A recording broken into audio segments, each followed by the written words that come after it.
Jadi iblis memutarkan balik fakta. Jadi kita sebagai umat manusia, rencana Allah menyelamatkan manusia. Rencana iblis membinasakan manusia. Manusianya sendiri yang menentukan. Makanya karena manusia tidak taat perintah Allah, mereka jatuh dalam dosa. Jadi seperti yang saya sudah katakan, Kejadian 2 ayat 16 sampai 17. Lalu Tuhan Allah memberi perintah ini kepada manusia, semua pohon dalam taman ini boleh kau makan buahnya dengan bebas, tetapi pohon pengetahuan tentang yang baik dan yang jahat itu janganlah kau makan buahnya, sebab pada hari engkau memakannya pastilah engkau mati. Kemudian dalam Kejadian 3 ayat 1 sampai 3, ini isi ular, dia memutarkan balik fakta. Adapun ular ialah yang paling cerdik dari segala binatang di darat yang dijadikan oleh Tuhan. Yang dijadikan oleh Tuhan Allah. Ular itu berkata kepada perempuan itu, tentulah Allah berfirman, semua pohon dalam taman ini jangan kamu makan. Jadi ular bilang kepada perempuan, tentulah Allah berfirman, semua pohon dalam taman ini jangan kamu makan. Jadi yang dimaksud si iblis ini, semua pohon jangan kamu makan buahnya, bukan? Lalu sahut perempuan itu kepada ular itu, buah pohon-pohonan dalam taman ini boleh kami makan, tetapi tentang buah pohon yang ada di tengah taman, Allah berfirman, jangan kamu makan ataupun raba buah itu, nanti kamu akan mati. Nah ini, jadi keputusan ada kepada manusia karena manusia tidak taat. Jadi manusia jatuh dalam dosa karena mereka tidak taat. Itulah manusia. Keputusannya ada kepada diri kita. Ketika Tuhan berfirman, jangan makan buah yang di tengah-tengah taman, mereka makan. Ular pun begitu. Dia bilang, ular yang paling cerdik dijadikan oleh Tuhan. Ular itu berkata kepada perempuan itu, tentulah Allah berfirman, semua pohon dalam taman ini jangan kamu makan buahnya, bukan? Jadi iblis bilang jangan makan buahnya, semua pohon yang ada di taman. Tetapi sahut perempuan,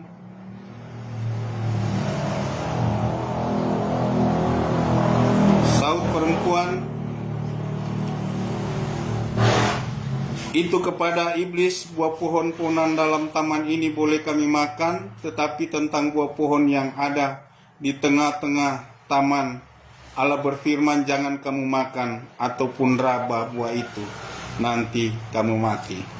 Jadi ketaatan sangat penting. Jadi keputusan ada di tangan kita sendiri sebagai manusia ciptaannya.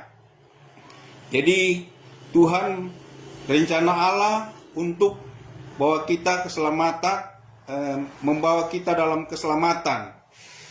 Jadi kita hidup sesuai dengan rencana Tuhan yang terindah.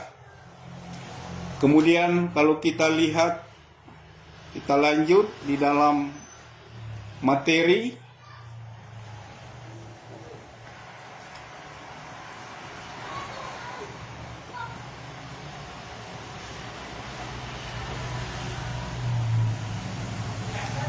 Keselamatan denyut jantung pencipta Anda. Dari awal Allah ingin memberikan keselamatan, kesehatan, kemakmuran, dan kesejahteraan secara total bagi hidup Anda. Karena itulah Anda diciptakan serupa segambar dengan Allah. Ia menciptakan Anda bukan hanya untuk mencapai kekekalan di surga, melainkan juga dapat menikmati hidup di dunia dalam kelimpahan.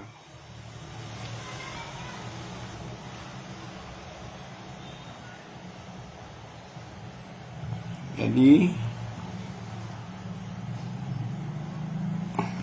kemudian semua orang tentunya menginginkan keselamatan. Jadi 1 Petrus 1 ayat 10 yang sejak dulu diselidiki dan diteliti oleh para nabi, tetapi Anda tidak perlu menghabiskan waktu Anda karena Allah sendiri telah menyediakan keselamatan itu bagi Anda.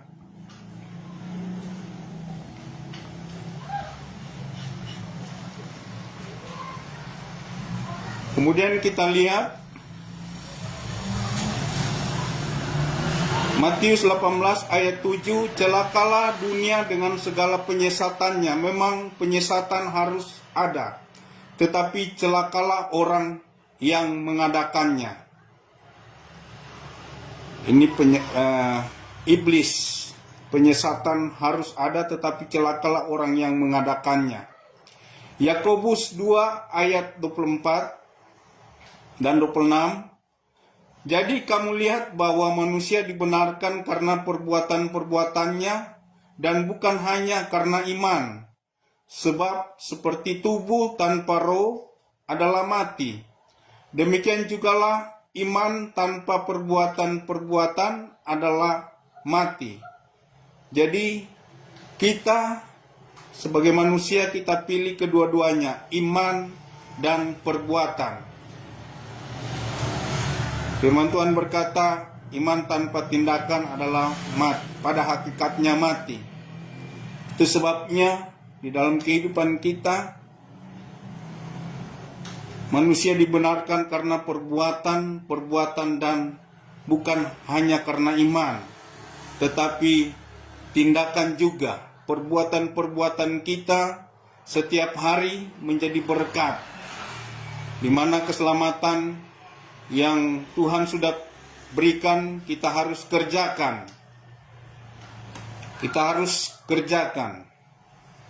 Kemudian Kisah Para Rasul 2 ayat 23. Dia yang diserahkan Allah menurut maksud dan rencananya telah kamu salibkan dan kamu bunuh oleh tangan bangsa-bangsa durhaka. Ini strategi Allah atau rencana Allah. Dia yang diserahkan Allah menurut maksud dan rencananya. Jadi ini adalah rencana Allah. Di dalam Kisah Rasul 2 ayat 23, dia yang diserahkan Allah menurut maksud dan rencananya. Rencana Allah telah kamu salibkan. Jadi penyalipan itu adalah rencana Allah. Di dalam Kisah Rasul 2 ayat 23, dia yang diserahkan Allah menurut maksud dan rencananya telah kamu salibkan dan kamu bunuh oleh tangan bangsa-bangsa durhaka. Inilah strategi Allah atau rencana Allah untuk menyelamatkan manusia. Kemudian di dalam Ayub juga Tuhan mengiyakan untuk Ayub dicobai oleh iblis. Tetapi Tuhan bilang, jangan kau apa-apakan hidupnya. Maka Ayub 1 ayat 12 berkata, maka firman Tuhan kepada iblis, nah, segala yang dipunyainya ada dalam kuasamu, hanya janganlah engkau mengulurkan tanganmu terhadap dirinya. Kemudianlah pergilah iblis dari hadapan Tuhan. Tuhan mengizinkan kesalehan Ayub dicoba oleh iblis. Nah, ini contoh-contoh dalam firman Tuhan. Kemudian di dalam Yesaya 53 ayat 5, tetapi dia tertikam oleh karena pemberontakan kita, dia remukan oleh karena kejahatan kita. Ganjaran yang mendatangkan keselamatan bagi kita ditimpakan kepadanya, dan oleh bilur-bilurnya kita menjadi sembuh. Ini nubuatan kitab Yesaya tentang pengorbanan Kristus Yesus di atas kayu salib sampai dia taat sampai mati karena pemberontakan kita. Jadi manusia yang selalu berseru, maka dalam Matius 16 ayat 21, sejak waktu itu Yesus mulai menyatakan kepada murid-muridnya bahwa ia harus pergi ke Yerusalem dan menanggung banyak penderitaan dari pihak tua-tua, imam-imam kepala dan ahli-ahli Taurat, lalu dibunuh dan dibangkitkan pada hari ketiga. Nah, Tuhan adalah Allah Maha Kuasa yang luar biasa. Dia bangkit yang pada hari ketiga, dia membangkitkan dirinya sendiri. Saya akan percaya karena dia Allah Maha Kuasa, dia membangkitkan dirinya sendiri. Karena firman Tuhan berkata, ia yang memberi hidup, bahkan dia yang mengambil hidup. Dia yang berkuasa memberi hidup, bahkan dia yang mengambil hidup. Termasuk dirinya sendiri. Dia bangkit dari antara orang mati pada hari yang ketiga. Kemudian kita lihat firman Tuhan, iblis mencoba Yesus di dalam kalau kita lihat iblis mencoba Yesus, pencobaan di padang gurun di dalam Lukas 4 ayat 1 sampai 13. Di sini Yesus yang penuh dengan Roh Kudus kembali dari Sungai Yordan lalu dibawa oleh Roh Kudus ke padang gurun. Jadi Yesus dicoba oleh iblis sebanyak 3 kali. Ayat 2 di situ ia tinggal 40 hari lamanya ketika Yesus sedang berpuasa, 40 hari lamanya, dan dicobai oleh iblis. Selama di situ ia tidak makan apa-apa dan sesudah waktu itu ia lapar. Tuhan Yesus lapar. Lalu berkatalah iblis kepadanya, jika engkau anak Allah, suruhlah batu ini menjadi roti. Ini kalau Tuhan mau kasih tunjuk DP kuasa, sedang engkau iblis akan menjadi roti, tetapi Tuhan tidak bilang begitu. Kalau Tuhan mau kasih tunjuk DP kuasa, karena Tuhan Yesus adalah Allah Maha Kuasa. Lalu berkatalah iblis kepadanya, jika engkau anak Allah, suruhlah batu ini menjadi roti. Tetapi apa jawab Yesus? Jawab Yesus kepada iblis, ada tertulis, manusia hidup bukan dari roti saja. Kemudian ia membawa Yesus ke suatu tempat yang tinggi. Ini pencobaan yang kedua. Yesus dicoba oleh iblis. Kedua, kemudian ia membawa Yesus ke suatu tempat yang tinggi, dan dalam sekejap mata ia memperlihatkan kepadanya semua kerajaan dunia Ayat 6, kata iblis kepadanya, segala kuasa itu serta kemuliaannya akan kuberikan kepadamu, sebab semuanya itu telah diserahkan kepadaku, dan aku memberikannya kepada siapa saja yang ku kehendaki. Kemudian, jadi jikalau engkau menyembah aku, suruh seluruhnya itu akan menjadi milikmu. Nah, ini iblis, pencobaan yang kedua. Iblis membawa Yesus ke tempat yang tinggi dan memperlihatkan kepada Tuhan Yesus semua kerajaan dunia untuk diberikan kepada iblis. Mau berikan kepada Tuhan, katanya. Kata iblis kepadanya, segala kuasa itu serta kemuliaannya akan kuberikan kepadamu, sebab semuanya itu telah diserahkan kepadaku, dan aku memberikannya kepada siapa saja yang ku kehendaki. Sombongnya iblis ini. Dia seakan-akan dia yang mempunyai dan berkuasa. Kemudian ayat 7, jikalau engkau menyembah aku, seluruhnya itu akan menjadi milikmu. Kemudian Yesus berkata kepada iblis, ada tertulis, engkau harus menyembah Tuhan Allahmu, dan hanya kepada Dia sajalah engkau berbakti. Kemudian yang ketiga, Yesus dicobai oleh iblis. Pencobaan yang ketiga, kemudian ia membawa Yesus ke Yerusalem dan menempatkan dia di hubungan bait Allah. Lalu berkata kepadanya, jika engkau anak Allah, jatuhkanlah dirimu dari sini ke bawah.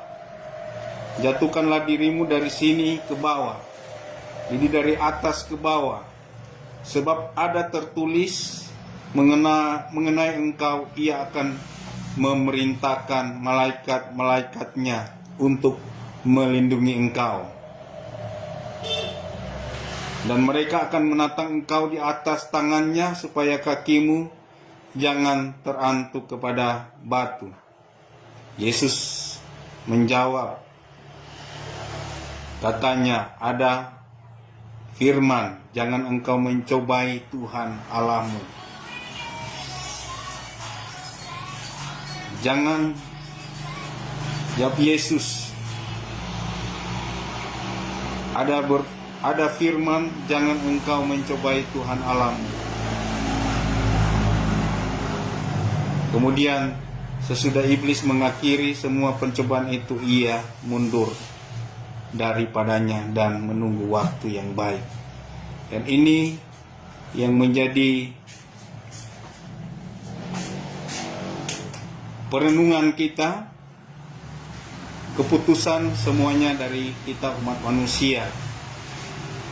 Ketika kita diperhadapkan dengan pergumulan-pergumulan yang Tuhan berikan, kita mengambil sikap bahwa Tuhan, rencana Tuhan yang terindah, Dia memberikan keselamatan bagi umat manusia secara total, supaya kita menikmati kehidupan dalam masa sekarang ini, di dalam perjuangan iman dan perbuatan kita, untuk kita mengerjakan segala sesuatu. Kita mengerjakan keselamatan yang Tuhan sudah berikan bagi kehidupan seluruh umat manusia yang percaya di muka bumi ini.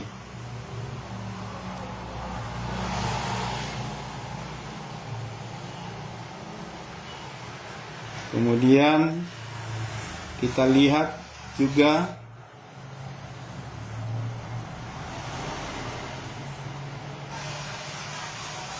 Markus 15 ayat 31. Demikian juga imam-imam kepala bersama-sama ahli Taurat mengolok-olokkan dia di antara mereka sendiri dan mereka berkata, orang lain ia selamatkan tetapi dirinya sendiri tidak dapat diselamatkan. Ini ahli-ahli Taurat mengolok-olokkan Tuhan di antara mereka sendiri dan mereka berkata, orang lain ia selamatkan tapi dirinya sendiri tidak dapat diselamatkan. Jadi ini semua karena rencana Tuhan, rencana Allah dalam kehidupan manusia menyelamatkan kita dari hukuman kekal. Jadi rencana iblis dia menggagalkan. Dia ingin menggagalkan apa yang menjadi rencana Tuhan bagi manusia.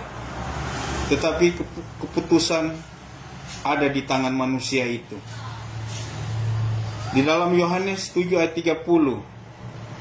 Jadi keputusan ada di manusia itu. Di diri kita sendiri. Kita mengikut Tuhan atau mengikut iblis. Kalau kita sebagai orang percaya, mengikut Tuhan Yesus adalah keputusan. Sekali Yesus tetap Yesus. Tidak ada yang lain. Karena dia sudah selamatkan kita dari lumpur dosa, dari lumpur maut, dan masuk ke dalam kehidupan yang luar biasa. Sampai saat ini kita boleh ada, itu karena karya keselamatan Tuhan Yesus dalam kehidupan kita. Kita sesungguhnya adalah orang yang berhutang di hadapan Tuhan. Kalau kita lihat, kita baca Yohanes 7 ayat 30, mereka berusaha menangkap dia tetapi tidak ada seorang pun yang menyentuh dia sebab saatnya belum tiba. Rencana Tuhan seringkali dia selalu berkata saatnya belum tiba. Di dalam kehidupan kita orang percaya, kita adalah orang-orang berhutang. Sampai saat ini kita adalah orang-orang berhutang. Kalau kita lihat dalam Roma 8 ayat 12, jadi saudara-saudara, kita adalah orang berhutang, tetapi bukan kepada daging, supaya hidup menurut daging. Kita berhutang sebenarnya, tetapi kita telah dibayar oleh Tuhan Yesus. Dia rela berkorban. Dia dengan tubuh dan darahnya, dia bayar lunas bagi kehidupan dosa-dosa saya dan saudara. Kehidupan kita, semua mahasiswa Spirit yang ada. Jadi dengan apakah kita balas kepada Tuhan yang telah menyelamatkan kita sampai saat ini? Tentunya kita harus mengasihinya dengan segenap hati kita, dengan segenap jiwa kita, dengan segenap kekuatan kita. Karena Tuhan Yesus sudah terlebih dahulu mengasihi saya dan saudara. Itu sebabnya seperti di Yohanes 3 ayat 16, dia begitu besar mengasihi kita sehingga dia mengorbankan kehidupan anaknya, kehidupan Yesus. Dia korbankan, dia rela berkorban supaya setiap orang yang percaya kepadanya tidak binasa melainkan beroleh hidup yang kekal. Kalau kita lihat dalam Filipi 2 ayat 6 sampai 7, yang walaupun dalam rupa Allah tidak menganggap kesetaraan dengan Allah itu sebagai milik yang harus dipertahankan, melainkan telah mengosongkan dirinya sendiri dan mengambil rupa seorang hamba dan menjadi sama dengan manusia. Dia mengosongkan diri Tuhan Yesus berasal dari surga. Dia datang menyelamatkan manusia, mengosongkan dirinya, mengambil rupa seorang hamba. Dia dengan kerendahan hatinya untuk karya penebusan kita semua umat manusia yang ada di bawah kolong langit ini. Karena Kolose 2 ayat 9 berkata, sebab dalam dialah berdiam rencana secara jasmania seluruh kepenuhan kealahan. Itu sebabnya kita perlu memahami dosa penghalang utama keselamatan kita. Dosa penghalang utama keselamatan saya dan saudara. Tentunya semua orang menginginkan keselamatan dan kesejahteraan dalam hidup, dan ternyata Allah pun menginginkan keselamatan secara utuh atau secara total, yaitu keselamatan rohani, kesehatan kemakmuran, dan kesejahteraan bagi kita dalam roh, jiwa, dan tubuh kita. Bahkan Tuhan Yesus Kristus membuka jalan bagi keselamatan kita. Namun ada satu penghalang besar untuk menerima keselamatan yang Allah sediakan bagi kita, yaitu dosa. Di sini kita akan lihat inti dosa.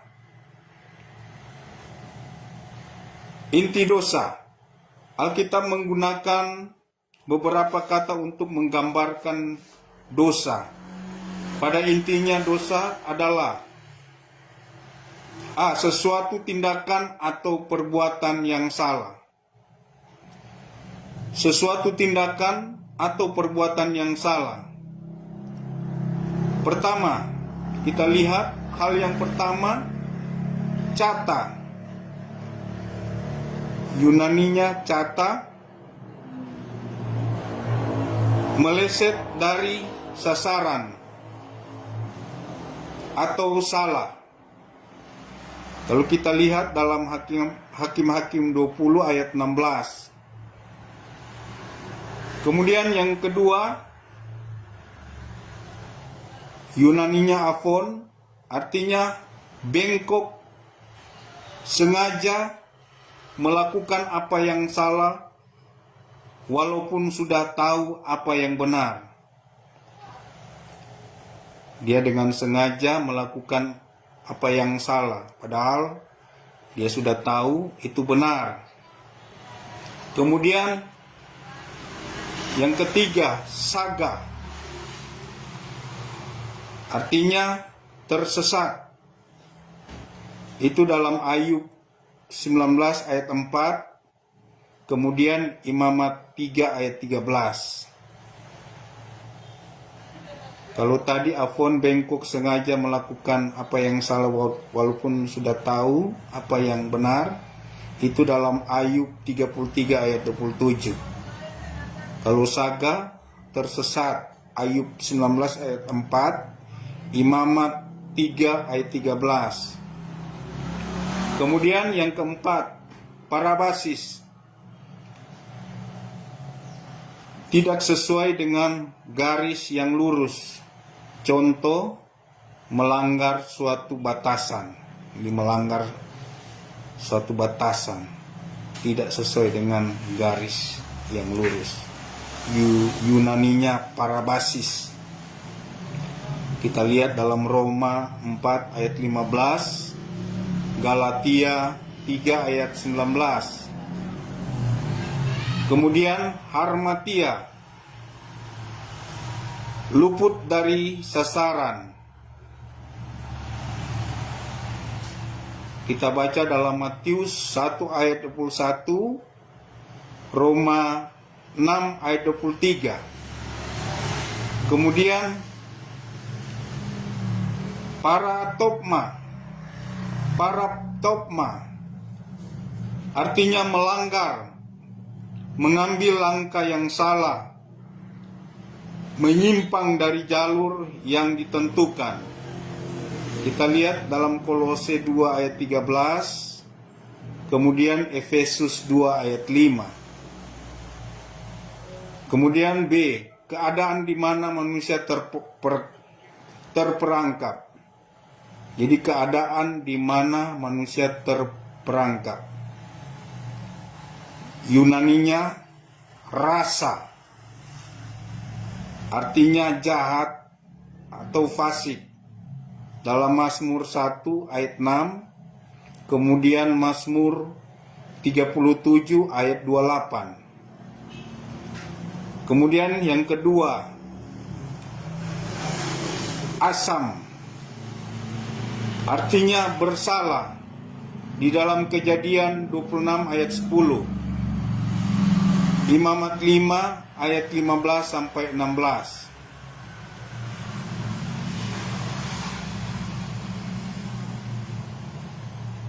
Suatu situasi di mana seseorang merasa bahwa ia dapat hidup tanpa Allah.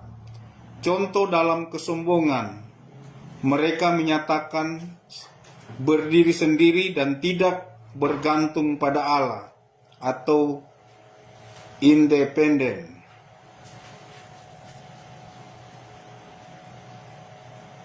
Yunaninya persa, artinya mengepalkan tangan atau tinju kepada Allah. Di dalam Yesaya 1 ayat 2, kemudian 1 Raja-Raja 12 ayat 19. Kemudian anomia, artinya pemberontakan, tidak mengikuti hukum kebenaran. Di dalam 1 Yohanes 3 ayat 4. Kemudian marah, keras kepala, berontak, menentang.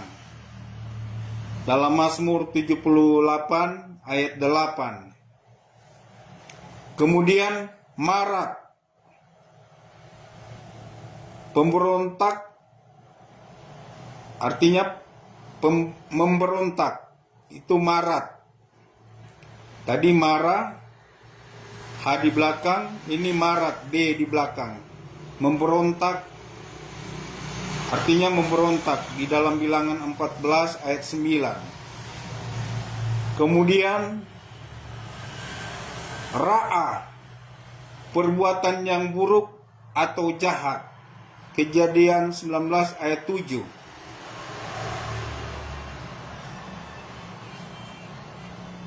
Bagaimana menurut Anda? Pernahkah Anda mengenal seseorang yang tidak pernah berbuat dosa? Bagaimana jika seseorang berkata bahwa ia tidak pernah berdusta? Di sini kita lihat beberapa akibat dosa. Pertama, membuat hati Allah sedih. Di dalam Kejadian 6 ayat 5 sampai 7. Kemudian kedua, membuat rasa bersalah. Di dalam Mazmur 52 ayat 3 sampai 4. Kemudian yang ketiga, membawa pemisahan dengan Allah. Yesaya 59 ayat 1 sampai 2. Kemudian yang keempat, membawa penghakiman dan hukuman kekal. Matius 25 ayat 46. Kemudian yang kelima, memperbudak. Di dalam Roma 6 ayat 17. Kemudian yang keenam, menyebabkan kebutaan rohani. 2 Korintus 4 ayat 4. Yang ketujuh, menyebabkan kematian rohani. Efesus 2 ayat 1. Yang kedelapan, menghancurkan harapan. Efesus 2 ayat 12. Kemudian Yang ke-9, menajiskan. Titus 1 ayat 5. Yang ke-10, membawa hukuman. Yakobus 5 ayat 12. Setiap orang bertanggung jawab atas dosa mereka. Di dalam Roma 14 ayat 12, firman Tuhan mengatakan bahwa setiap orang sudah berdosa dan kehilangan kemuliaan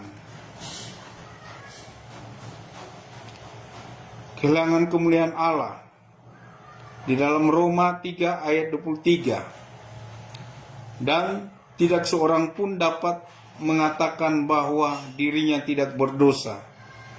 Kita lihat dalam 1 Yohanes 1 ayat 8. Jadi suatu problema besar ada dalam hadapan kita karena upah dosa adalah maut. Roma 6 ayat 23. Dan tidak ada seorang pun yang dapat melepaskan diri dari dosa maupun upah dosa, yaitu maut.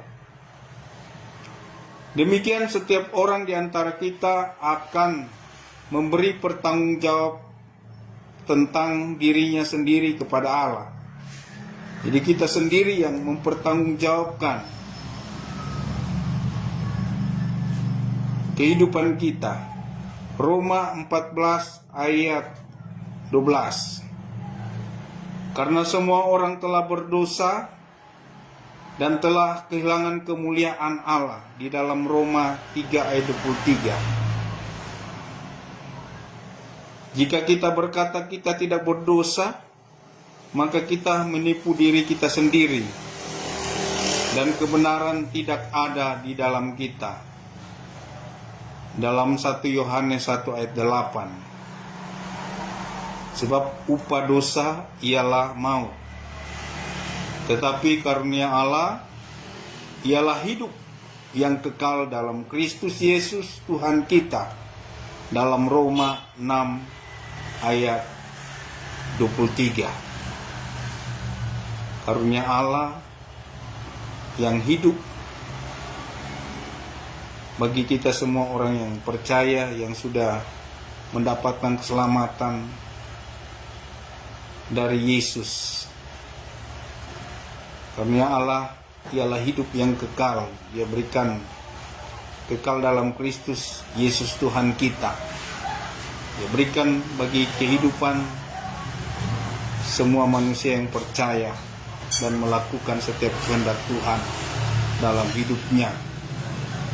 Karena Yesus jembatan keselamatan kita semua yang percaya kepadanya. Yesus jembatan keselamatan Anda.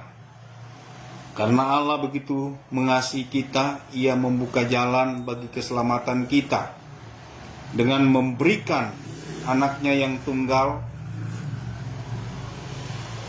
yaitu Tuhan Yesus Kristus, untuk mati membayar dosa-dosa kita.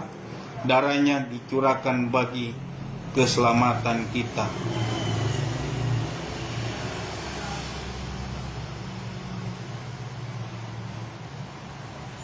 Sehingga kita beroleh penebusan. Kita ditebus dari tangan dan kuasa iblis. Dalam Efesus 1 ayat 7, bahkan Ibrani 9 ayat 12. Jadi dalam kehidupan kita sebagai umat manusia, dosa-dosa kita diampuni jika kita mengakuinya. Jadi di dalam kehidupan kita perlu mengakui dosa-dosa kita, supaya dosa-dosa kita diampuni oleh Tuhan Yesus jika kita mengakuinya. Saat kita hidup bersama Yesus, darahnya secara terus-menerus membersihkan kita dari segala dosa. 1 Yohanes 1 ayat 7 sampai 9. Karena kita dibenarkan dalam Roma 5 ayat 9, Dan di dalam 2 Korintus 5 ayat 21, sama seperti kita belum pernah ada dosa, hal ini kita tidak dapat lakukan dengan kekuatan kita sendiri. Hanya Yesus Kristus yang dapat lakukan. Kita dibenarkan. Lalu kita manusia tidak bisa dapat lakukan dengan kekuatan kita sendiri. Kita mendapatkan kesempatan untuk datang di dalam hadirat Allah, untuk mendapatkan belas kasihan dan pertolongan, terutama saat kita membutuhkan. Di dalam Ibrani 10 ayat 19 sampai 20. Hati nurani kita dibersihkan dari perasaan bersalah, dan kita bebas baik dalam tubuh, jiwa, dan roh untuk melayani Tuhan, untuk melayani pekerjaan Tuhan yang Tuhan Yesus Kristus berikan bagi kita. Lalu kita baca di dalam Ibrani 9 ayat 14. Kita memiliki kemenangan atas iblis dan mengalahkan iblis dengan darah anak domba Allah, dengan perkataan kesaksian, dan kita tidak mengasihi nyawa kita sampai ke dalam maut. Di dalam Wahyu 12 ayat 11. Kata maut di sini berbicara tentang hidup dalam kekelaman, yaitu situasi yang sulit seperti penderitaan yang bersifat sementara dan bukan upah dari dosa. Bandingkan dalam Mazmur 23 ayat 4. Moralitas mungkin akan mencegah Anda masuk penjara, tetapi hanya Yesus yang dapat mencegah Anda masuk neraka. Jadi hanya Yesus yang bisa mencegah untuk kita masuk ke dalam neraka. Dengan iman kita menerima keselamatan dari Tuhan Yesus, yang artinya menyerahkan hidup kita kepada Tuhan. Jadi dengan iman kita sudah menerima keselamatan dari Tuhan Yesus Kristus, yang artinya menyerahkan hidup kita kepada Tuhan secara total. Menyerahkan hidup kita secara total.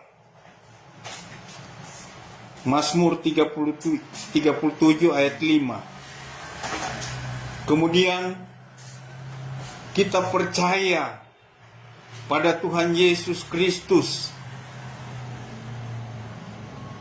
Yohanes 3 ayat 15. Kita percaya pada Tuhan Yesus Kristus, Dia Allah Maha Kuasa yang luar biasa. Wahyu 1 ayat 8. Dia Sang Penyelamat Tunggal. Tidak ada Allah lain, Tuhan lain yang bisa menyelamatkan manusia di bawah kolong langit ini. Hanya Tuhan Yesus Kristus sendiri yang menyelamatkan saya. Dia adalah penyelamat tunggal bagi kehidupan saya dan saudara, kehidupan mahasiswa semua yang ada, semua dosen yang ada.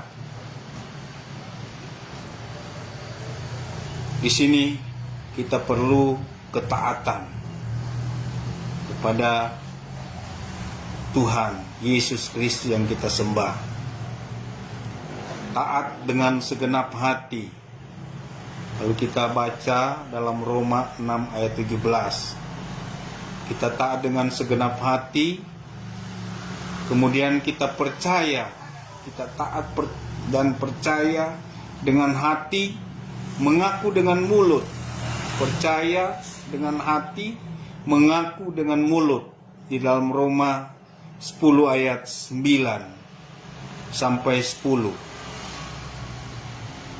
Kita percaya bahwa Alkitab adalah firman Allah. 2 Timotius 3 ayat 16 sampai 17. Kemudian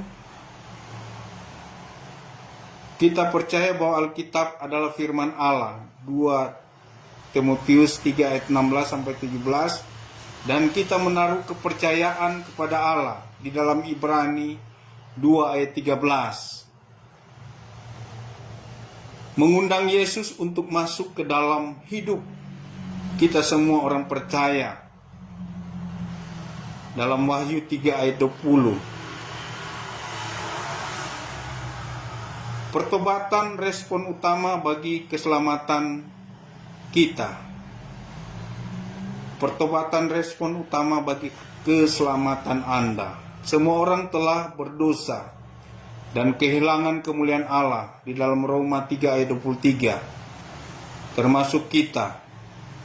Kita perlu bertobat dan menerima Yesus sebagai Tuhan dan Juru Selamat. Dan Yesus telah membayar kita dengan darahnya di kayu salib. Tetapi tanggung jawab kita adalah untuk bertobat. Dan tanggung jawab kita bertobat. Pertobatan yang sejati adalah mengubah secara total pemikiran dan tindakan kita. Mindset kita diubahkan oleh Tuhan Yesus. Itu pertobatan sejati adalah mengubah secara total pemikiran dan tindakan kita, kehidupan kita, karakter kita, semuanya dalam kehidupan kita. Kemudian perubahan pemikiran. Perubahan pemikiran ada suatu cara pandang dan cara berpikir yang baru yang sesuai dengan firman Allah. Jadi kita berpikir, cara pandang kita berpikir yang baru yang sesuai dengan firman Allah dalam kehidupan kita. Kemudian perubahan tindakan. Nah, ini perubahan tindakan di dalam pertobatan. Di dalam pertobatan kita berbalik dari segala tindakan yang melawan atau memberontak terhadap Allah, yaitu menghilangkan keegoisan kita dan menyerahkan hidup kita di bawah otoritas Allah, serta membuat Yesus sebagai Tuhan yang berkuasa atas hidup kita. Pertobatan memiliki dua aspek. Yang pertama, melihat ke belakang dengan penuh penyesalan. Jadi, pertobatan memiliki dua aspek. Pertama, melihat ke belakang dengan penuh penyesalan. Kemudian, melihat ke depan dengan penuh kewaspadaan. Kemudian ada 3 hal penting dalam pertobatan. Pertama, pertobatan berhubungan dengan pengertian. Maksudnya adalah untuk bertobat kita harus mengerti betapa kejinya dosa-dosa kita di mata Allah yang Maha Kudus.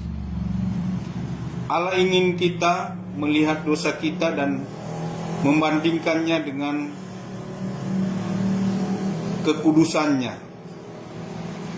Dia ingin kita menyerahkan hidup kita dalam tangannya dan membiarkan Roh Kudus menunjukkan pada kita akan dosa-dosa kita, terutama setelah kita membaca firman Tuhan. Kemudian, pertobatan berhubungan dengan emosi. Jika kita benar-benar mengerti keadaan kita di hadapan Allah, akan ada suatu emosi yang kuat seperti yang dirasakan oleh Yesaya 6 ayat 5. Perasaan penyesalan yang mendalam dalam Mazmur 51 ayat 9. Dan betapa beratnya beban akibat dosa dan kesalahan dalam hidup kita. Kemudian perasaan hanya dapat dihilangkan jika kita menerima pengampunan dari Allah. Di dalam 2 Korintus 7 ayat 9 sampai ke 10. Ketiga, pertobatan berhubungan dengan kemauan. Pertobatan suatu keputusan. Pertobatan adalah perubahan pola pikir, perubahan hati dan tujuan hidup seseorang. Seperti seorang berbalik 180 derajat dan memulai hidup yang baru di bawah kuasa Tuhan Yesus Kristus. Inisiatif suatu pertobatan berasal dari Allah. Saat Ia menunjukkan keadaan kita di hadapannya, bahwa kita membutuhkannya, tetapi kita mengambil keputusan setelah menerima pewahyuan ini. Roma 2 ayat 4. Pilihan ada di tangan kita. Jadi pilihan dan keputusan ada di tangan kita sebagai manusia yang diberikan keselamatan. Seorang pemenang akan membuat komitmen-komitmen dan tetap berpegang pada komitmennya. Jadi kita harus pegang komitmen. Akan membuat komitmen-komitmen dan tetap berpegang pada komitmennya. Apalagi kita berkomitmen dengan Tuhan. Putusan ada di tangan kita. Kita harus mengikuti apa yang menjadi maunya Tuhan Yesus dalam kehidupan kita.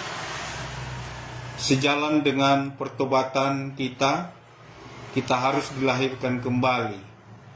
Ia tidak dapat melihat kerajaan Allah dalam Yohanes 3 ayat 3. Jadi siapa yang ada di dalam Kristus, ia adalah ciptaan baru. Yang lama sudah berlalu, sesungguhnya yang baru sudah datang. Di dalam 2 Korintus 5 ayat 17. Alkitab mengatakan bahwa manusia terdiri dari roh, jiwa. Alkitab mengatakan bahwa manusia terdiri dari roh, jiwa, dan tubuh. Jiwa adalah pikiran, emosi, dan kemauan. Itu berada di jiwa. Pikiran, emosi, atau kehendak dan kemauan ada di jiwa. Kemudian tubuh ini mempunyai tangan, kaki, semua di dalam tubuh kita ini. Punya organ-organ tubuh, tangan, kaki, dan lain-lain, mata, semua yang menyangkut tubuh. Jika seseorang belum dilahirkan kembali, maka rohnya tidak berfungsi, sehingga ia melihat dunia dan mengambil kesimpulan menurut pemikirannya, dan tidak jarang ia membiarkan emosi menguasai hidupnya. Jadi sebelum dilahirkan kembali, hanya ada dua bagian dalam hidup kita yang berfungsi, yaitu jiwa dan tubuh. Roh kita tidak dapat mempengaruhi tindakan, keputusan, dan keinginan kita dalam Efesus 2 ayat 1-2. Dilahirkan kembali berarti menerima kehidupan dalam inti hidup kita yang terdalam, yang tadinya mati karena dosa. Yesus berkata bahwa kita tidak dapat melihat kerajaan Allah jika kita belum dilahirkan kembali. Maksudnya, kita tidak dapat mengerti dan mengalami Allah dalam hidup kita, serta tidak dapat menyadari pengampunan dan kasih-Nya yang besar pada kita. Sebelum lahir baru, kita juga tidak dapat dalam kuasa dan kekuatan Allah, karena Allah belum tinggal dalam kita melalui Roh Kudus-Nya.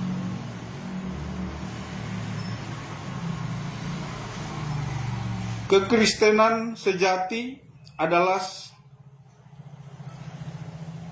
seseorang yang telah memiliki Kristus di dalam hidupnya melalui lahir baru sesuai arti Kristen. Sesuai arti Kristen yaitu dari kata Christ. Dari kata Christ, Inggris, Christ artinya Kristus. Dan N atau in artinya di dalam. Jadi Kristen artinya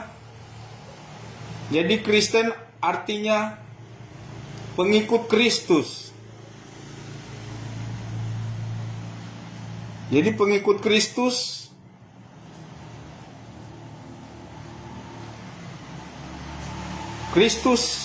di dalam kita. Jadi Kristus hidup dan tinggal di dalam kita bagi yang telah lahir baru. Jadi kata Kristen artinya Kristus ada dalam kita. Itu arti Kristen. Kristus ada di dalam kita. Kita sebagai pengikut Kristus, Kristus harus di dalam kita.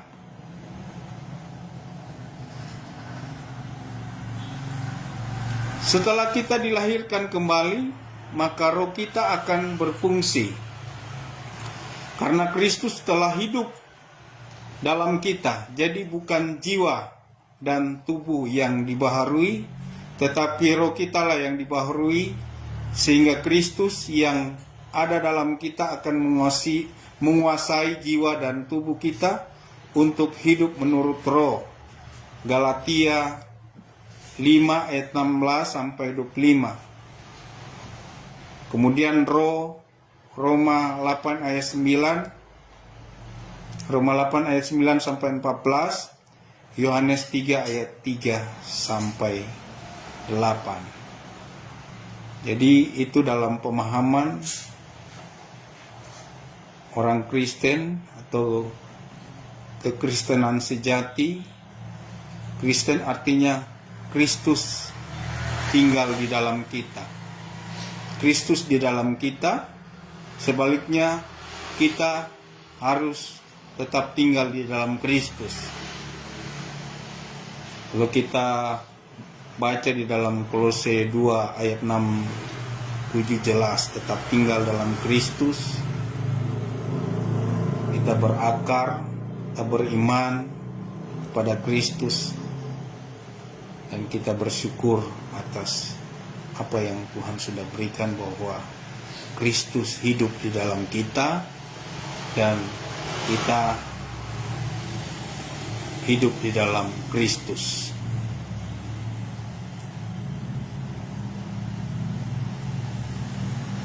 Kemudian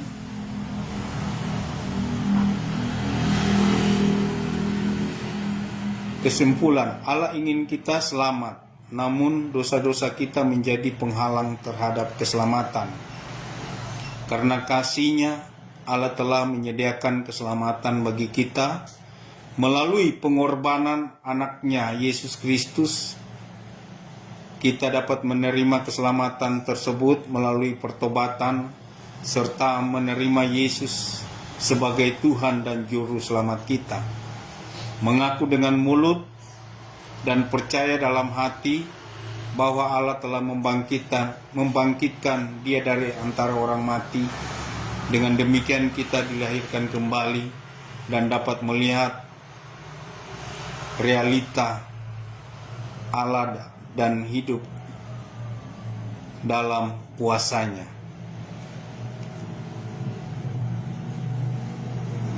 Perlu untuk bertumbuh dalam kehidupan kita sesuai dengan yel-yel STT Spirit, bertumbuh, berbuah, dan menuai. Sudahkah Anda menerima keselamatan dalam kehidupan Anda? Jika belum, ikuti 5 langkah keselamatan di bawah ini. Pertama, nyatakan kebutuhan Anda akan Dia dan bertobat dari dosa-dosa Anda. Dalam Kisah Rasul 8 ayat 9. Kedua, percaya pada Yesus Kristus yang mati untuk Anda di kayu salib, namun Ia bangkit dari antara orang mati. Dalam Yohanes 3 ayat 36. Yang ketiga, akui dosa-dosa Anda dalam 1 Yohanes 1 ayat 9. Kemudian yang keempat, melalui doa, undang Yesus untuk masuk dan mengatur kehidupan Anda melalui Roh Kudus-Nya, dan terima Yesus sebagai Tuhan dan Juru Selamat Anda. Yohanes 1 ayat 12. Berpaling dari apa ya? Yang kelima, berpaling dari apa saja yang dikatakan Alkitab sebagai dosa. Ini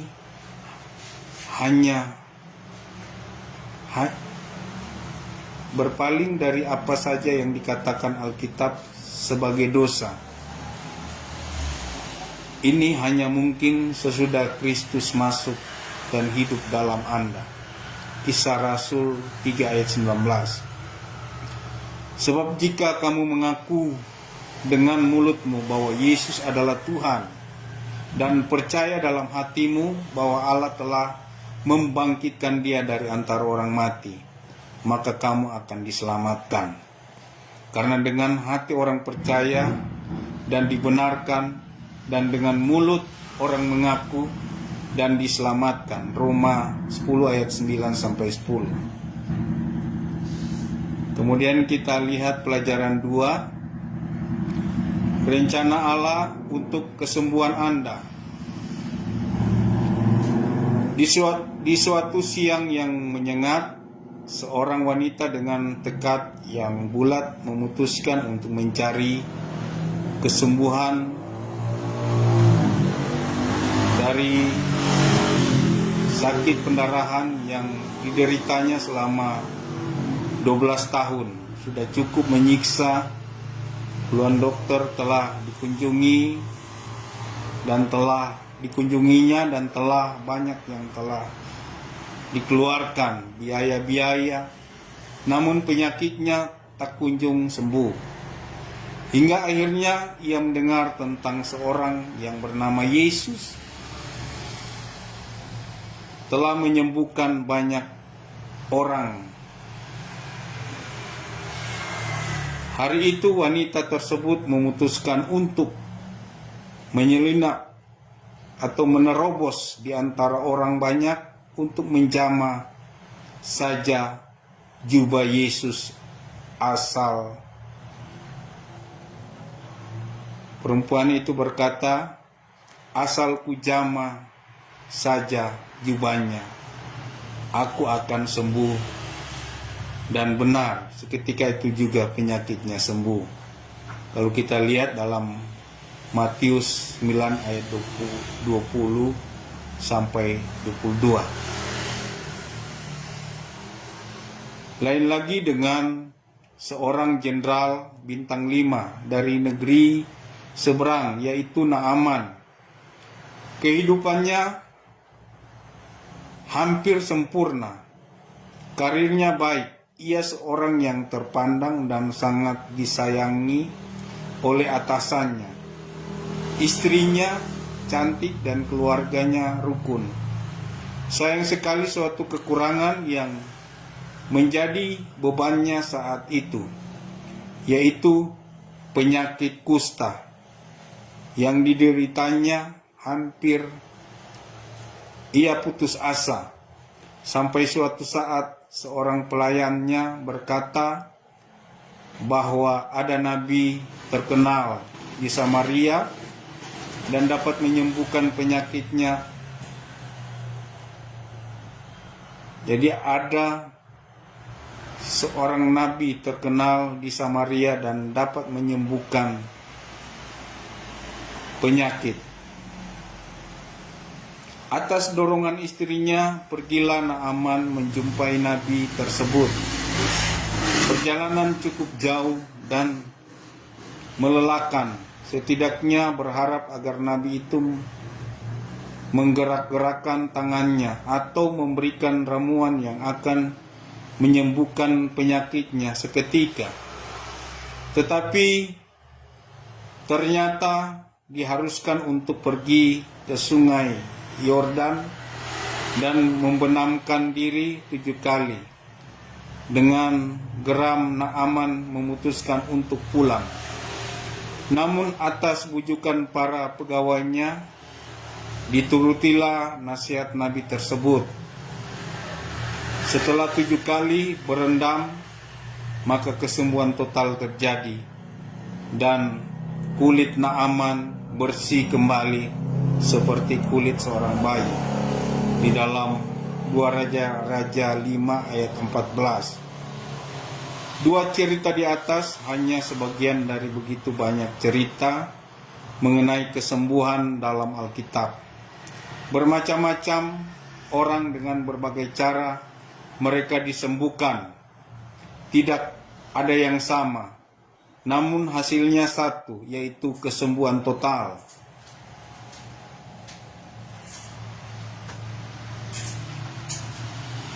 Berbagai penyakit disembuhkan dengan berbagai cara. Ada beberapa prinsip kesembuhan Allah.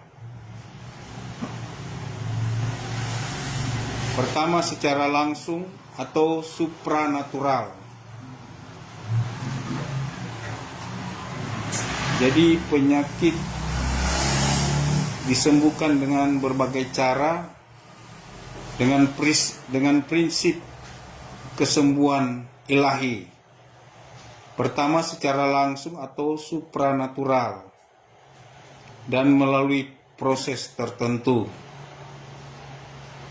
Tidak semua orang disembuhkan dengan berbagai cara yang sama. Orang lumpuh yang dibawa masuk melalui atap oleh teman-temannya secara langsung oleh Yesus. Di dalam Markus 2 ayat 10-12. Kemudian 10 orang kusta disembuhkan saat mereka dalam perjalanan menemui imam. Di dalam Lukas 17 ayat 14. Kemudian orang buta disembuhkan melalui ludah Yesus yang dicampur dengan tanah dan ditaruh di matanya. Yohanes 9 ayat 6. Kemudian Naaman disembuhkan saat mencelupkan dirinya 7 kali di sungai Yordan. 2 Raja-Raja 5 ayat 14. Ada yang langsung sembuh, ada yang melalui proses tertentu. Allah mempunyai cara tertentu yang khusus bagi Anda agar Anda disembuhkan. Yang kedua, secara proses pengakuan dosa dan melalui proses doa. Firman Tuhan mengatakan bahwa kita harus berdoa untuk kesembuhan kita. Kalau ada seorang di antara kamu yang sakit, baiklah ia memanggil para penatua jemaat supaya mereka mendoakan dia serta mengolesnya dengan minyak. dalam nama Tuhan Yesus Kristus. Dan doa yang lahir dari iman akan menyelamatkan orang sakit itu, dan Tuhan Yesus akan membangunkan dia. Dan jika ia telah berbuat dosa, maka dosanya akan diampuni. Karena itu hendaklah kamu saling mengakui dosamu dan saling mendoakan supaya kamu sembuh. Dan Alkitab berkata, doa orang benar bila dengan yakin didoakan sangat besar kuasanya. Itu dalam Yakobus 5 ayat 14 sampai 16. Karena Allah menggunakan banyak cara untuk menyembuhkan dan memilih cara tertentu bagi Anda, maka Anda perlu berdoa dan meminta Allah melalui Roh Kudus-Nya menyatakan cara bagi Anda. Kesampingkan semua pemikiran dan tuntutan Anda. Jika Anda tidak berdoa dan tidak berdiam diri mendengar dari Roh Kudus, tidak mungkin Anda menemukan cara Allah untuk menyembuhkan Anda. Kemudian ketiga secara natural, proses secara alami.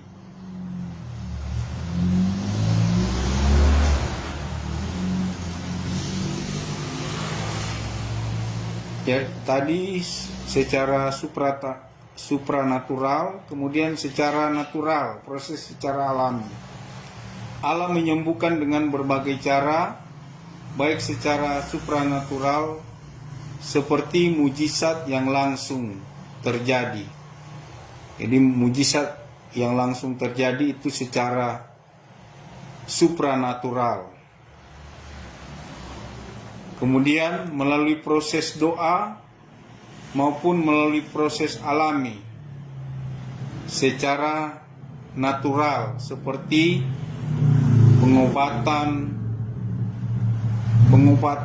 pengobatan yang alami atau herbal. Kemudian perawatan dokter yang herbalis, ahli gizi. Kemudian berolahraga, kemudian pola makan seimbang atau gizi seimbang.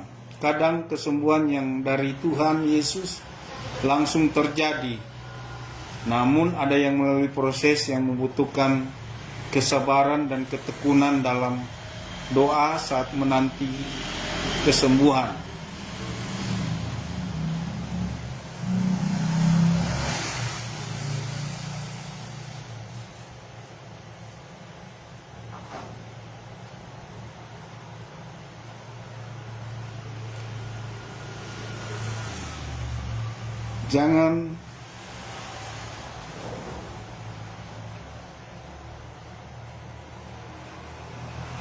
Jangan berdoa dengan suatu cara yang di luar cara Tuhan Yesus.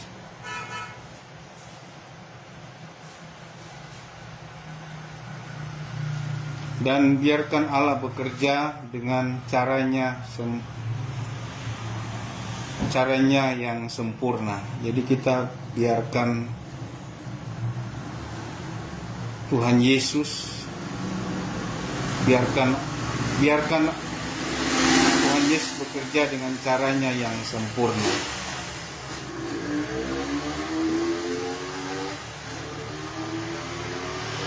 Jangan di luar cara Tuhan.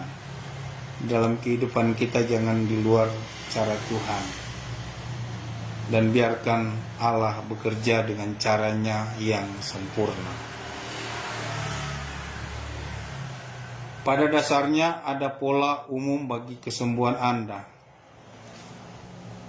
Dengarkan dan taatilah firman Tuhan. Kemudian pandang pada Yesus untuk kesembuhan Anda. Ikuti pimpinan Allah dalam area natural. Lakukan apa yang Anda bisa. Kemudian setelah Anda telah melakukan cara natural, andalkan Tuhan Yesus untuk kesembuhan yang supranatural. Kemudian pelajaran 3, rencana Allah untuk kemakmuran Anda. Alkitab penuh dengan janji-janji kemakmuran dan berkat Allah bagi umatnya. Allah memperhatikan hidup Anda dan Ia ingin memberkati serta memenuhi segala kebutuhan Anda hingga berkelimpahan. Tahukah Anda bahwa kemiskinan yang menghimpit adalah suatu masalah yang perlu dibebaskan? Kemudian iblis menghalangi berkat-berkat yang Allah sediakan bagi Anda. Tapi Allah ingin supaya Anda hidup dalam segala kelimpahan. Dalam Yohanes 10 ayat 10, pencuri datang hanya untuk mencuri dan membunuh dan membinasakan. Aku datang supaya mereka mempunyainya dalam segala kelimpahan. Bagaimana menurut Anda? Apakah kemakmuran berarti setiap orang Kristen akan menjadi konglomerat? Apa definisi makmur menurut Anda? Makmur berarti serba kecukupan, tidak kekurangan, dan sejahtera yang meliputi kondisi keuangan yang baik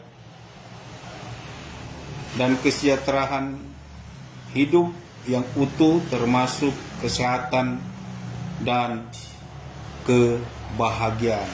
Itu makmur. Arti dari makmur: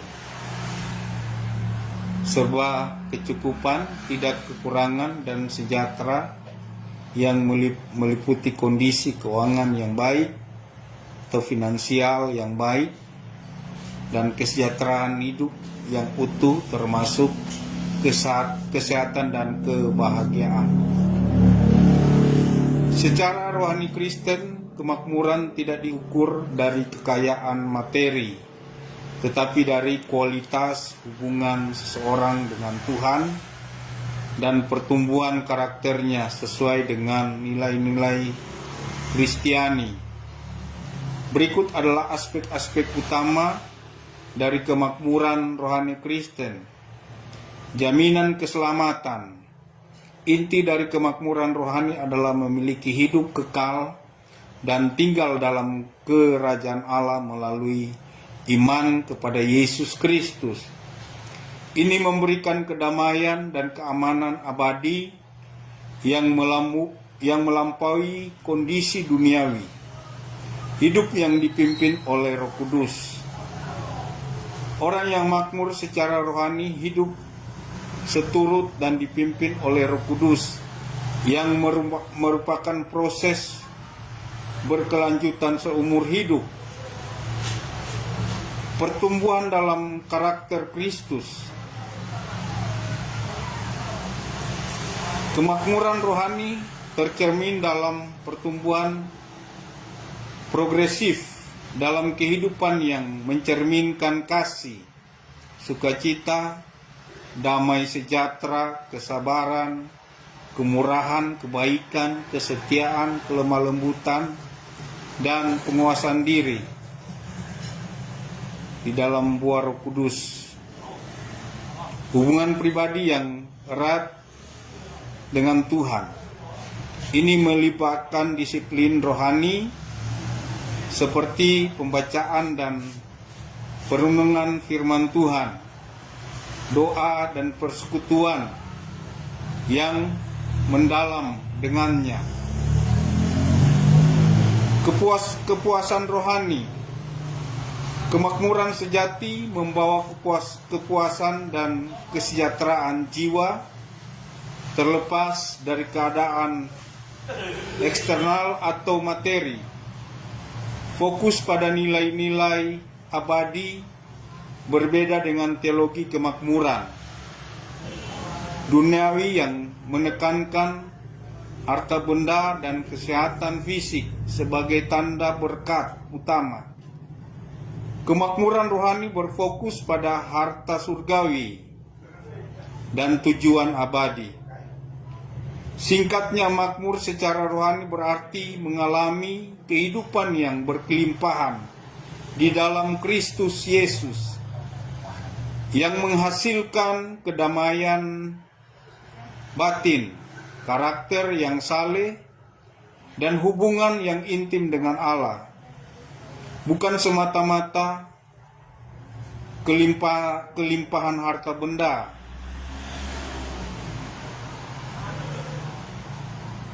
Janji Allah bagi kemakmuran Anda. Prinsip kemakmuran.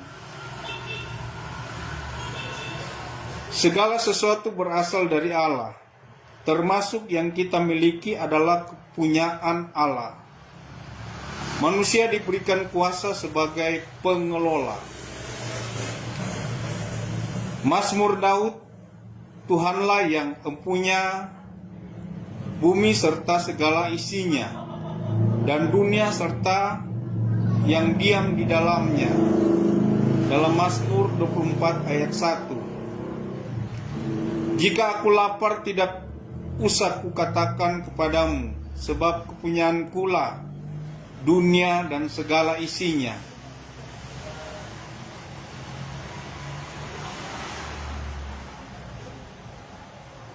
Dalam Mazmur 50 ayat 12.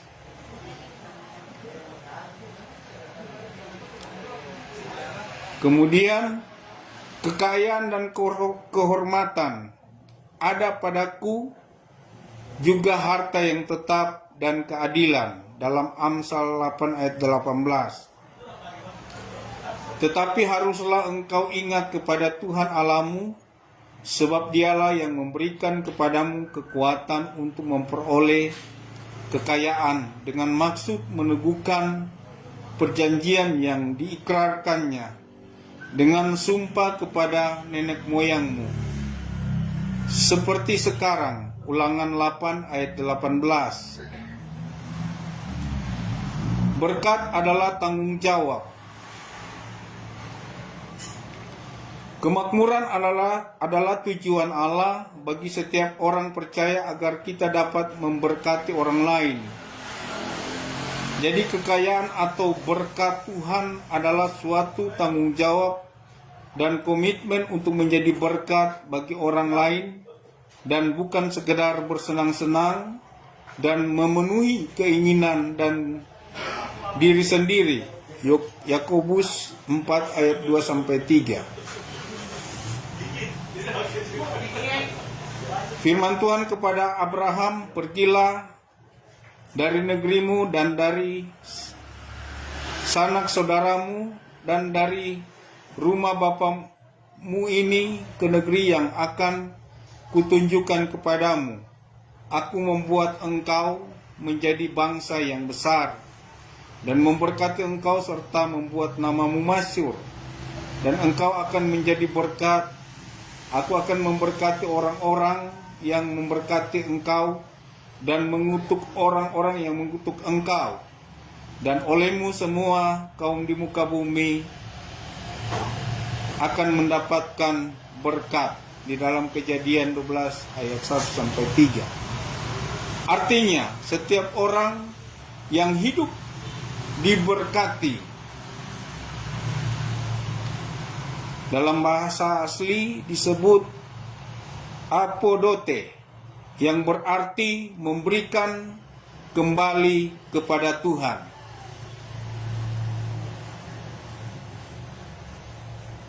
Jadi setiap orang yang hidup diberkati disebut apodote, yang berarti memberikan kembali kepada Tuhan. Firman Tuhan adalah saluran berkat. Berkat ini akan datang kepadamu dan menjadi bagianmu jika engkau mendengarkan suara Tuhan Allahmu, dalam Ulangan 28 ayat 2. Berbahagialah orang yang tidak berjalan menurut nasihat orang fasik, yang tidak berdiri di jalan orang berdosa, dan yang tidak duduk dalam kumpulan pencemooh, tetapi yang kesukaan ialah Taurat Tuhan, dan yang merenungkan Taurat itu siang dan malam. Ia seperti pohon yang ditanam di tepi aliran air, yang menghasilkan buahnya pada musimnya, dan yang tidak layu daunnya. Apa saja yang diperbuatnya berhasil. Dalam Mazmur 1 ayat 2-3. Kemudian kemakmuran yang Allah sediakan. Apakah berarti Allah akan membuat semua anak Tuhan menjadi jutawan dan konglomerat? Banyak orang salah memahami kata kaya atau kemakmuran, yang menurut mereka ukurannya adalah banyaknya uang di bank atau banyaknya barang-barang yang berharga seperti perhiasan emas, berlian, dan lain-lain. Definisi kemakmuran yang tepat adalah berarti disediakan dengan sepenuhnya, full supply. Kemakmuran berakar dari rasa puas karena segala keperluan kita dipenuhi oleh Allah. Di dalam Filipi 4 ayat 19 berkata, Allahku akan memenuhi segala keperluanmu menurut kekayaan dan kemuliaannya dalam Kristus Yesus. Jadi kepuasan bukanlah memperoleh apa yang kita mau, melainkan puas dengan apa yang kita miliki. Berikut kita akan melihat janji Tuhan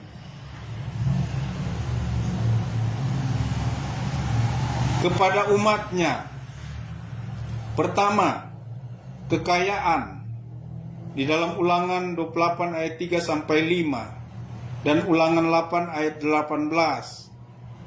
Kemudian janji Tuhan yang kedua, pekerjaan kita diberkati di dalam Ulangan 28 ayat 4 dan ayat 8. Kemudian perlindungan dan keamanan, Ulangan 28 ayat 6. Kejadian 12 ayat 3.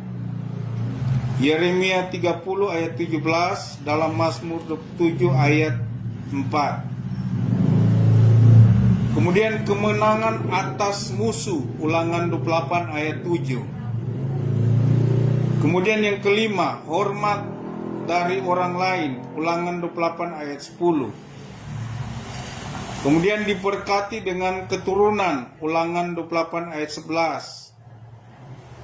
Kemudian memberi pinjaman dan tidak meminjam, Ulangan 28 ayat 12. Kemudian nama yang masyhur, Kejadian 12 ayat 2. Kemudian kesehatan dan kesembuhan, Yeremia 30 ayat 7. Yeremia 30 ayat 17. Kemudian janji Tuhan, kesejahteraan, Yeremia 29 ayat 11.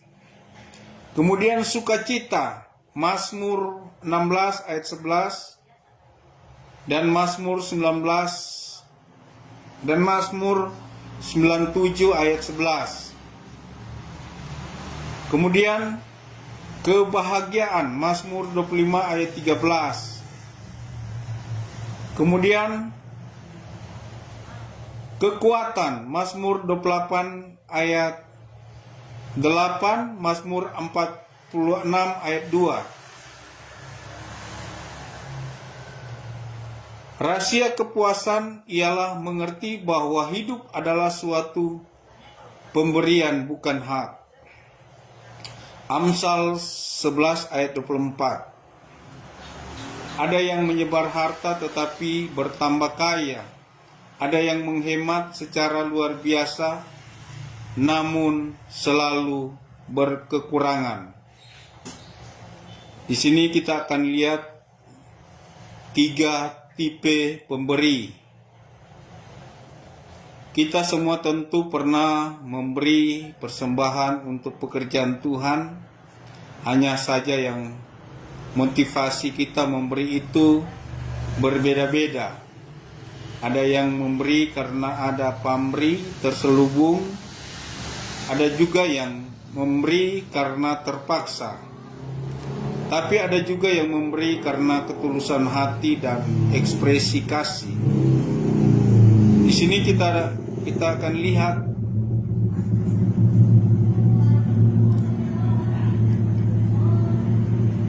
ada 3 macam pemberi,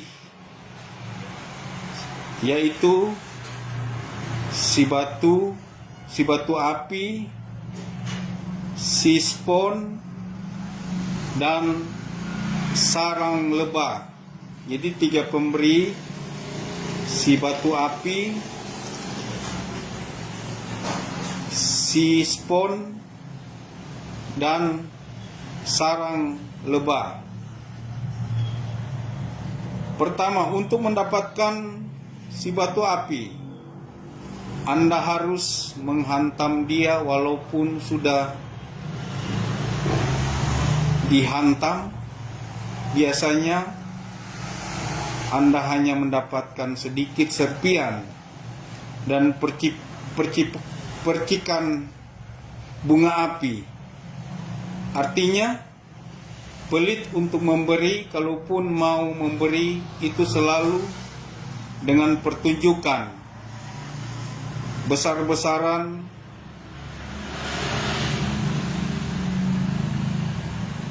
harus dengan pertunjukan besar-besaran.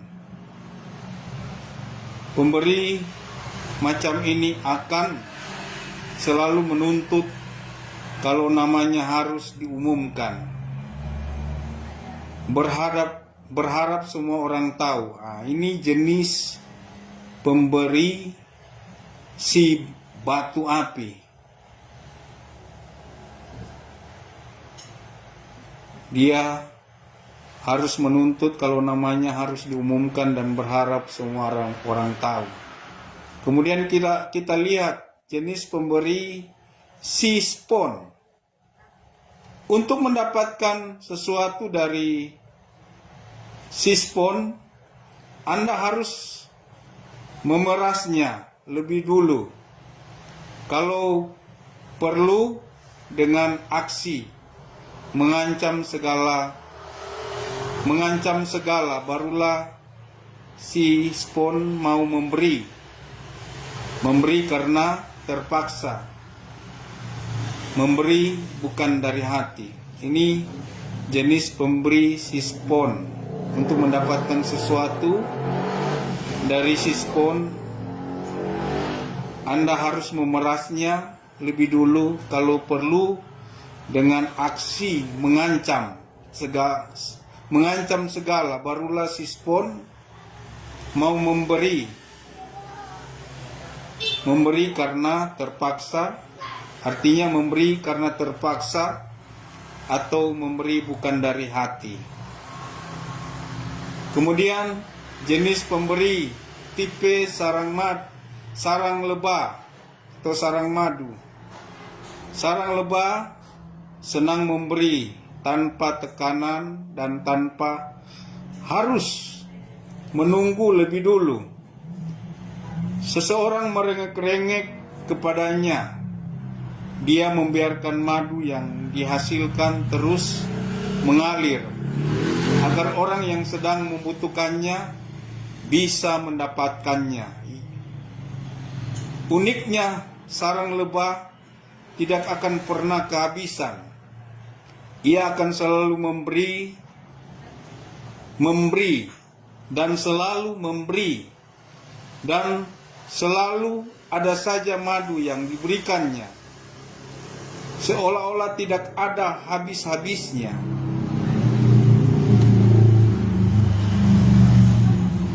Bagaimana dengan kehidupan kita?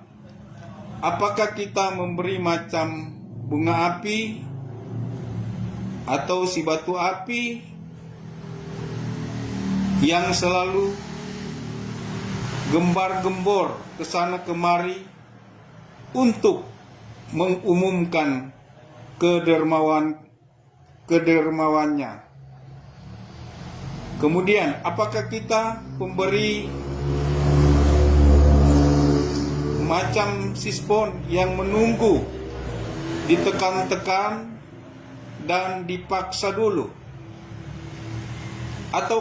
Ataukah kita seperti sarang lebah yang memberi karena ketulusan, kemudian memberi karena ada iman yang telah mereka berikan akan segera diganti dengan yang baru?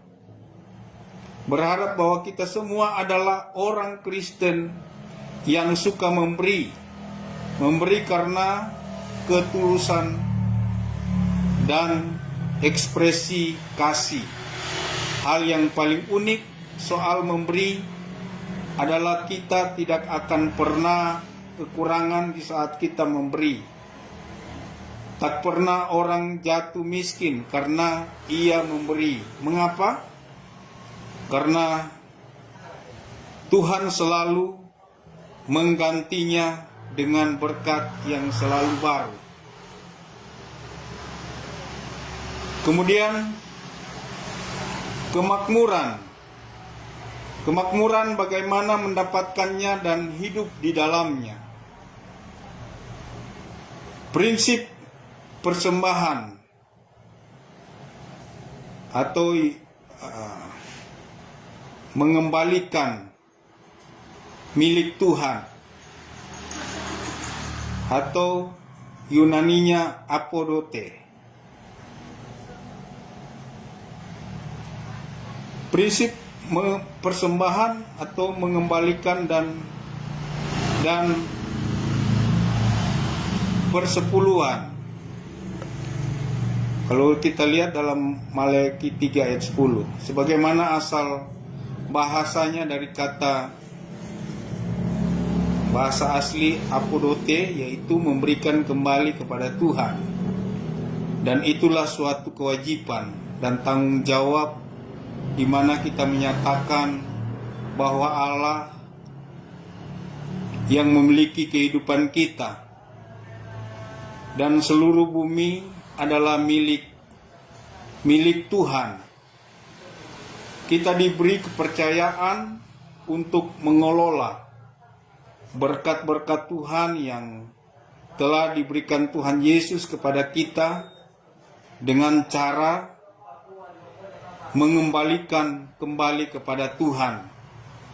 Sasaran utama untuk mengembalikan milik Tuhan. Secara manusia, tentunya kita berpikir Allah kita Allah yang sangat kaya, Tuhan kita Yesus Kristus yang sangat kaya. Tetapi firman Tuhan mengajarkan kita untuk taat kepada kebenarannya, mengembalikan milik Tuhan. Hal yang pertama, menyalurkan pada gereja di mana kita berbakti.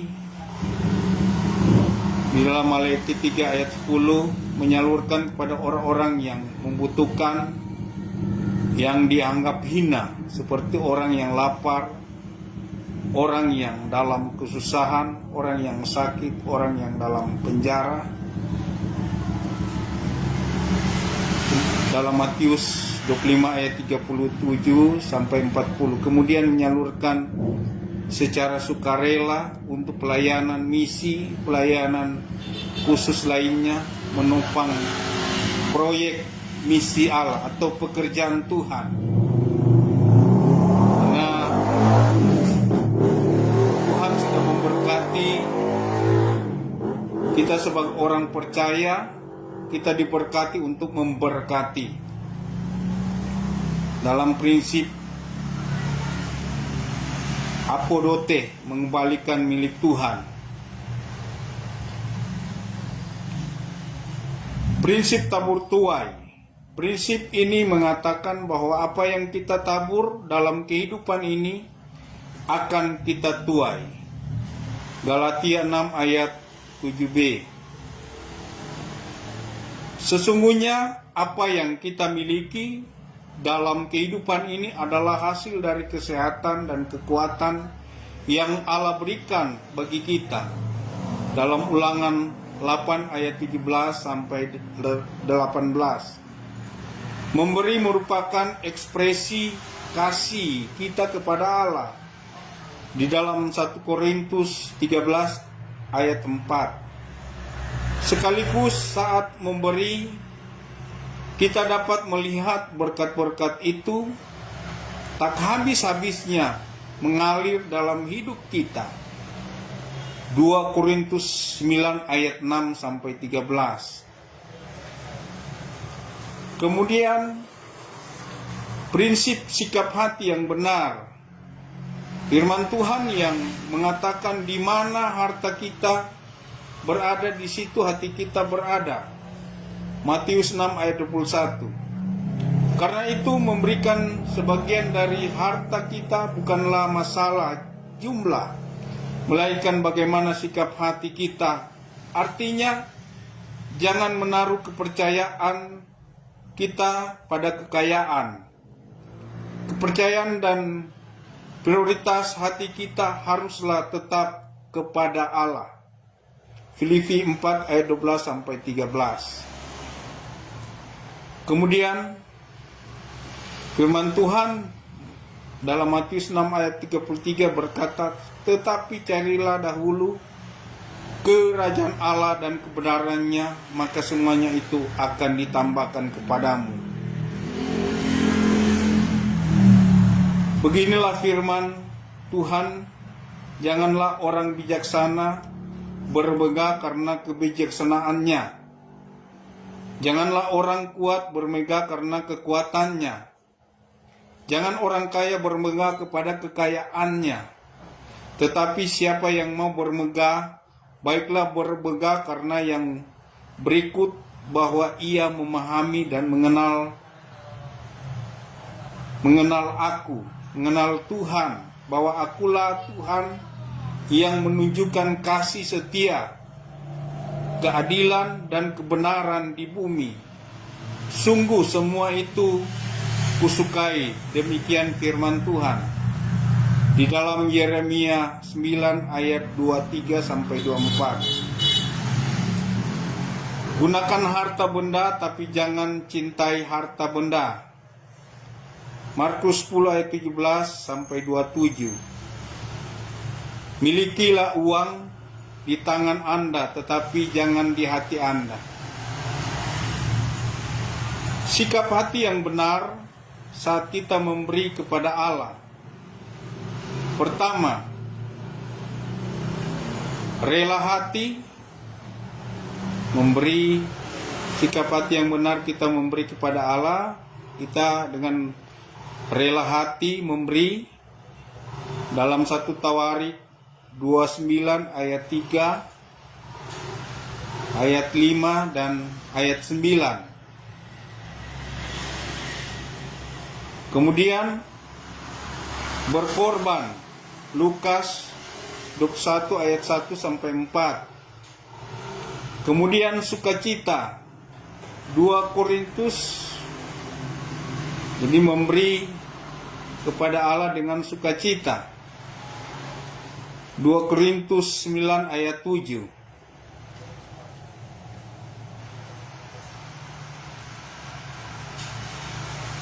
Sikap hati memberi dengan sukacita. Kemudian sikap hati kita memberi kepada Tuhan, hati yang taat, memiliki hati yang taat di dalam 2 Korintus 9 ayat 7. Kemudian sikap hati kita memberi kepada Tuhan, bebas tanpa paksaan di dalam 2 Korintus 9 ayat 7. Kemudian sikap hati kita kepada Tuhan untuk memberi sesuai apa yang ada pada kita dan teratur. 1 Korintus 16 ayat 2. Kemudian sikap hati kita memberi kepada Tuhan. Yang ketujuh, murah hati. 2 Korintus 8 ayat 2. Kemudian prinsip memuliakan Tuhan Yesus Kristus. Muliakan Tuhan Yesus dengan hartamu dan dengan hasil pertama dari segala penghasilanmu, maka lumbung-lumbungmu akan diisi penuh sampai melimpah-limpah, dan bejana pemerahanmu akan meluap dengan air buah anggurmu. Amsal 3 ayat 9 sampai 10. Peringatkanlah kepada orang-orang kaya di dunia ini agar mereka jangan tinggi hati, jangan berharap pada sesuatu yang tidak tentu seperti kekayaan, melainkan pada Allah di dalam kekayaannya memberikan kepada kita segala sesuatu untuk dinikmati.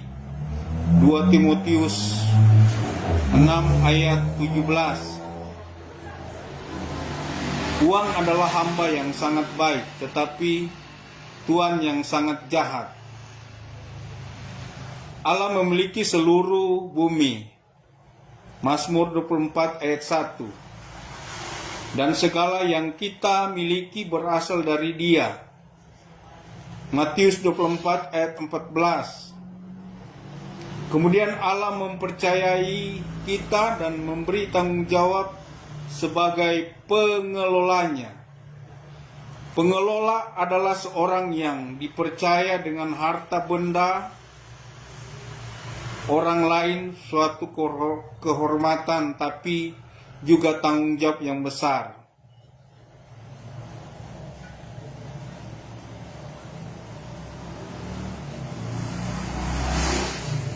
Karena Allah meminta pertanggungjawaban kita bagaimana kita mengelola apa yang Tuhan Yesus Kristus percayakan pada kita.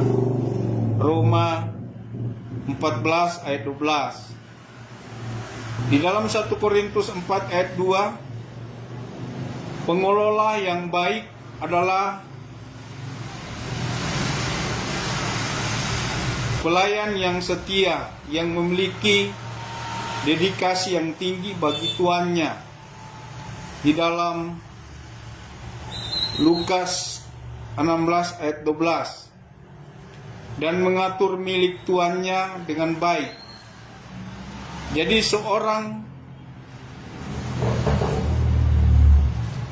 seorang pengelola harus bertindak untuk kepentingan sang pemilik. Matius 25 ayat 14 sampai 30. Prinsip tanggung jawab.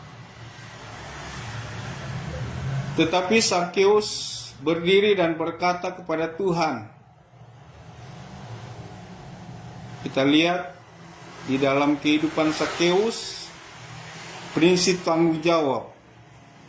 Tetapi Sakeus berdiri dan berkata kepada Tuhan, Tuhan, setengah dari milikku akan kuberikan kepada orang miskin. Dan sekiranya ada sesuatu yang kuperas dari seseorang akan kukembalikan 4 kali lipat. Di dalam Lukas 29 ayat 8. Sakeus adalah pemungut cukai yang sering memungut lebih dari yang seharusnya saat ia bertobat.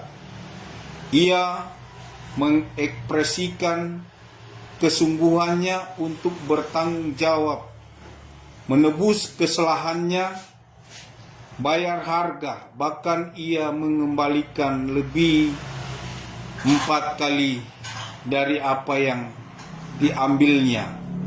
Hari itu terjadi keselamatan pada rumah tangga Sakeus. Inilah materi soteriologi yang kita dapat pelajari dan kita bisa kembangkan ketika kita dapat ada hikmat dan pengetahuan dari Tuhan yang Tuhan berikan bagi kita, supaya kita juga dapat aplikasikan baik dalam kehidupan kita kepada mahasiswa yang ada, dan kita mendapat hal yang luar biasa dengan materi mata kuliah soteriologi yang kita sudah dapatkan untuk dapat memberkati kita semua.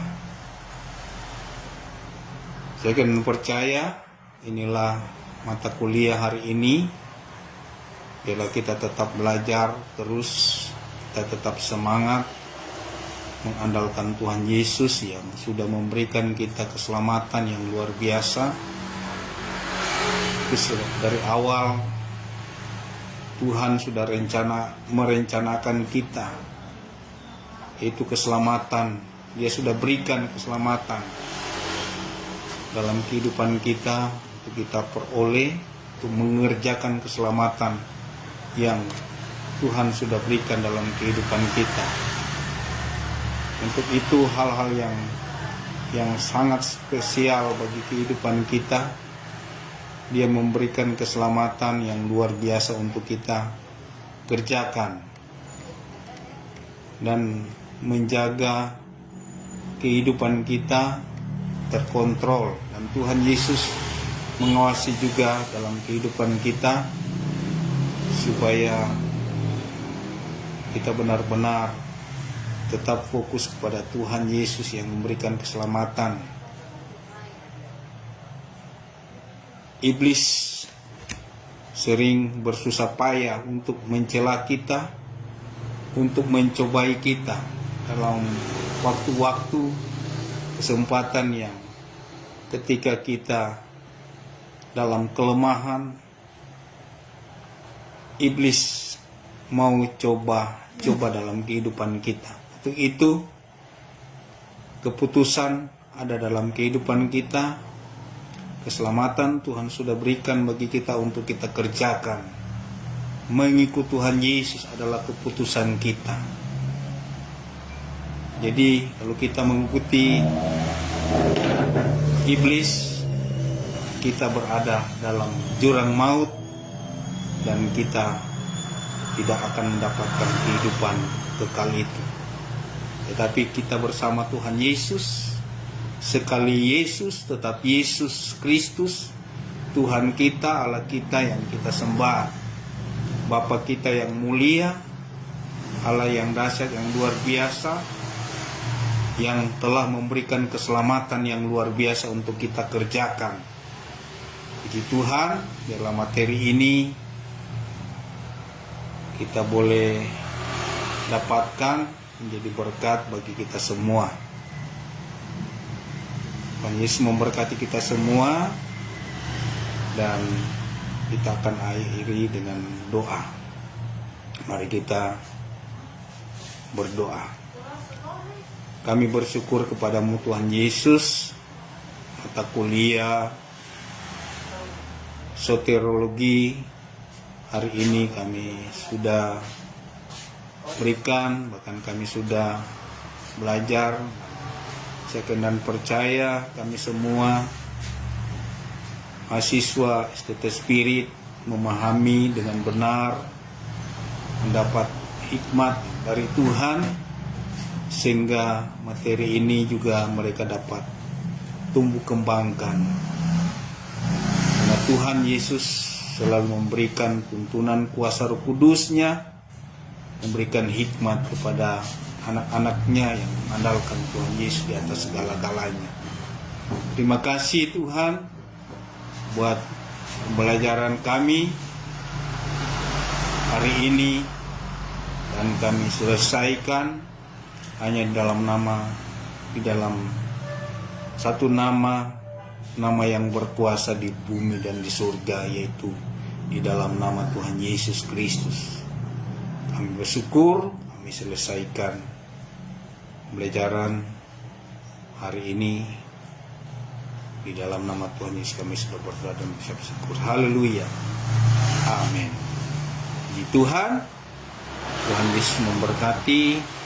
Sampai ketemu di mata kuliah berikut yang diberikan oleh dosen-dosen STT Spirit.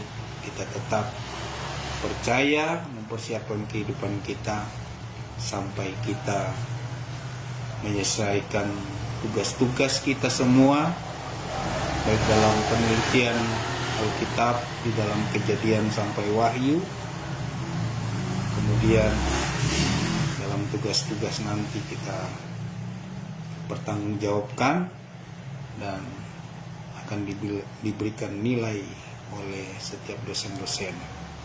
Tuhan Yesus memberkati kita semua. Shalom. Salam bertumbuh, berbuah, dan menuai. Tuhan Yesus memberkati.